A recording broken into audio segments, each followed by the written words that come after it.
उन्हाच्या तडाख्यामुळे महिलेचा मृत्यू झालाय। अमरावतीत कलश यात्रेदरम्यान ही महिला दगावली। प्रदीप मिश्रांच्या शिवमहापुराण कथेनिमित्त यात्रा काढण्यात आली होती। उन्हाचा पारा चढल्यामुळे अनेक महिलांना भोवळ आली।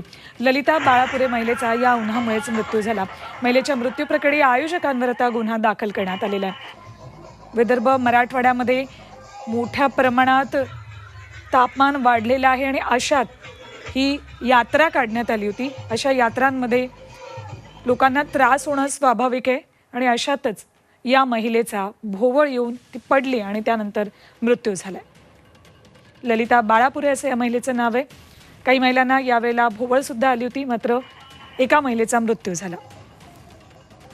थेट जाऊयात आमचे प्रतिनिधी अनिरुद्ध दवाळे यांच्याकडे। अनिरुद्ध, भर उन्हात अशा पद्धतीची यात्रा काढणं गरजेचं होतं का? कारण विदर्भात इतक्या मोठ्या प्रमाणात ऊन असतं आणि ज्या इतर महिलांना भोवळ आली त्यांच्या प्रकृतीबाबत काय अपडेट्स?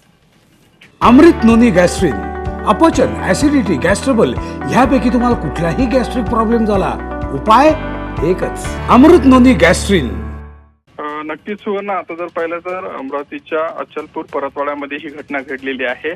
सकाळी 8 वाजल्यापासून उन्हामुळे जी आहे ती ही यात्रा सकाळी 8 वाजल्यापासून काढण्यात आलेली होती। मात्र आयोजकांना जो आहे तो लोकांचा अंदाज आलेला नाही, कारण भाविक तिथे अपेक्षेपेक्षा जास्त आलेले होते आणि त्यामुळे एकच गोंधळ उडाला आणि या गोंधळामुळे जे नियोजित अंतर होतं ते कापता येणं शक्य झालं नाही आणि त्यामुळे जो आहे तो हा गोंधळ झाला। सध्या जर पाहिलं तर एका महिलेचा जो आहे तो मृत्यू झालेला आहे आणि आता जर पाहिलं तर ज्या काही महिला होत्या त्यांनाही भोवळ आली होती। यांची जी प्रकृती आहे ती सध्या स्थिर आहे, त्यांना कुठल्याही प्रकारचा धोका नाही। मात्र उन्हाच्या त्रासामुळं एक महिला जी आहे ती भोवळ येऊन पडली आणि तिला इतरही बाकीचे आजार होते, त्यामुळे या महिलेचा जो आहे तो मृत्यू झाल्याची माहिती समोर येते। धन्यवाद अनिरुद्ध या संपूर्ण माहितीसाठी।